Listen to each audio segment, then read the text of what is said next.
guys, just getting ready for a nice walk on the beach. Feel that wind? Oh my goodness. It's got a pretty good breeze today.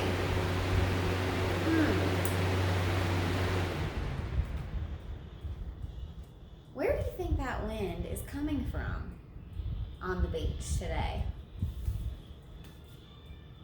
You look at my little diagram back here, you'll see what happens with a land breeze at the beach.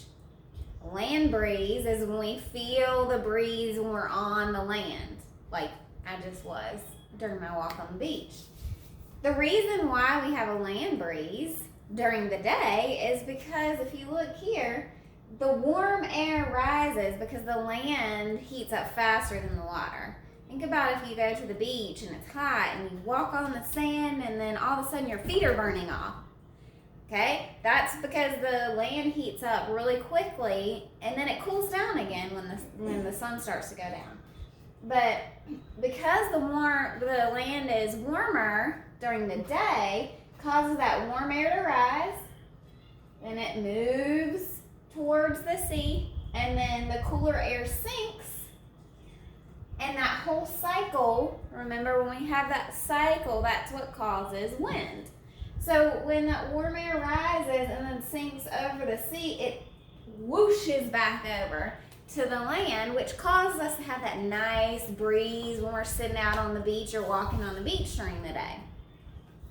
Now, if we look at nighttime at the beach, you're going to be sitting on the beach and it might be cooler because it's nighttime and the sun is down. If you try to walk on the sand during the night with bare feet, you have no problem because the sand has already cooled down. However, the water does not cool down very fast, so the water's still holding that heat and it's about the same temperature that it was during the day. So now the water is warmer, okay? So you've got the warmer ocean, so now the cycle is reversed. You've got warm air rising over the water here, coming this way toward the land, sinks, and whooshes out toward the sea. So if you were on a boat in the water, you might be feeling that breeze coming from the land. But if you're sitting on the land, the breeze is going out toward the water. So it's the opposite cycle of day and night when you're thinking about sea breeze and land breeze.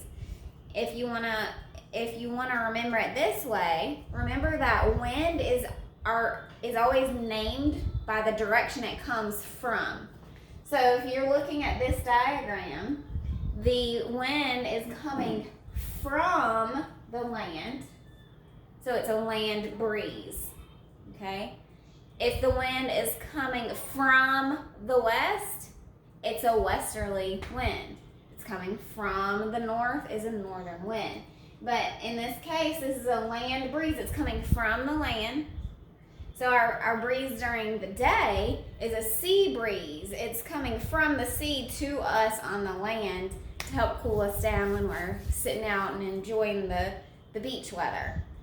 So as you probably figured out by my introduction of walking on the beach, my topic today is wind. So that brings me to my next situation here, which looks like a whole bunch of arrows. And it is kind of, but this is our global wind pattern. Okay? This global wind patterns are caused by the uneven heating of Earth's atmosphere. We've talked about how Earth is heated unevenly because of the tilt of it. And we talked about which area gets the most direct sunlight. Does anybody remember? Yep, the equator. Because of the way it's tilted, the equator is right in the middle and it gets the most direct sunlight. So the equator is warm. It's the warmest area. Now, based on the way that the air moves here, that's what causes all of these different wind patterns in different parts of the world. Does anybody remember what wind pattern affects our area North Carolina the most? Yep, that's right. The prevailing westerlies affect us the most. That's the wind pattern that we see here. Remember, that means that our wind moves from west to east. West to east, because it's named by where it comes from. So prevailing westerlies come from the west. Now, remember, this cycle of cold and warm air is what causes wind. That's like that convection cell we've looked at. So you can kind of see that in action here with the outside arrows. The red is hot and the blue is cold. All right. So that is just a little bit about global wind patterns. What you need to remember is why we have global wind patterns and the ones that affect us, which is the prevailing westerlies. All right, speaking of wind, does anybody realize what you're looking at here? Go look out in the sky and I bet you'll see something similar to that. This is the path kind of left behind when jets are flying. Does anybody know the area of the atmosphere that jets fly in? They fly in the jet stream. That's why it's named the jet stream. But that area is about 10 kilometers above Earth. So it's way high up where the jets fly. And it is a stream of a current of air. And the reason they fly there is because it helps push them along. If they were working against that pattern, then it's going to take longer, right? 'Cause the jet stream is pushing like this. If a jet is flying against it, it's going to create a lot of friction. But if they fly with the jet stream, that can save time and fuel for the jets. But another thing that's really important about our jet stream is that it moves our weather systems. That's kind of weird to think about, but look at this next diagram. So this kind of shows the jet stream. Yes, it's high up. Okay, you're not going to see that area, but it's a weird kind of wavy pattern that changes all the time. Now, as you can see here, the warm air mass is below it, below the jet stream. And the cold air mass is above it. So when the jet stream moves positions, it determines what type of air mass is going to be affecting that area. So if you look here at this demonstration, here's North Carolina right here, and that's where we are. So the position of the jet stream here, a lot of our area is going to be experiencing cold because of the way that the jet stream is dipping down. If it dipped down even more, all of North Carolina would be experiencing that cold air mass. So that warm air pushing up, because remember, warm air rises, the cold air pushing down, that's what causes the waviness or the pattern of the jet stream. Now, the way that our weather forecasters determine what kinds of weather systems we're going to be getting is because they can look at the jet stream. We know that the jet stream runs what direction? From west to east. So it starts here. The movement goes this way. It doesn't go this way. Okay, so if you've got a jet flying from North Carolina over here to California, it's going to take longer because it's going to be resisting that pattern of air. But if you're flying from California to North Carolina, you're flying with the jet stream, and your jet is gonna have a much easier time on gas and everything like that. But whatever this part of the world is experiencing as far as weather goes, the high pressure system or anything like that, for example, we can look at that and see that that's what's coming to us, because that weather pattern follows the path of the jet stream.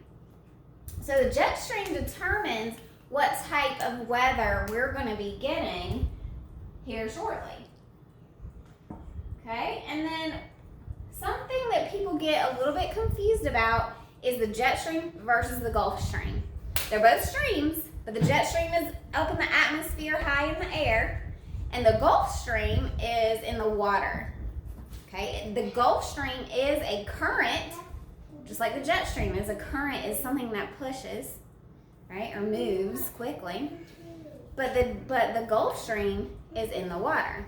Have you ever gone in like one of those lazy rivers and you float on a tube and it just brings you all around? That's a current. When you try to get out of your tube and walk against that current, you're gonna have a hard time because that water is pushing in a certain direction. That's what the Gulf Stream is like. It starts here in the Gulf of Mexico and it follows this kind of path, and it's almost like a big old lazy river. It follows this path here and it flows. The main thing you need to know about the Gulf of Mexico is that it is a current of water and it is very warm. So along with warm water, it brings warm air. So that's why our coastal areas here, if you look, are going to be warmer. That Gulf Stream brings warm water and warm air.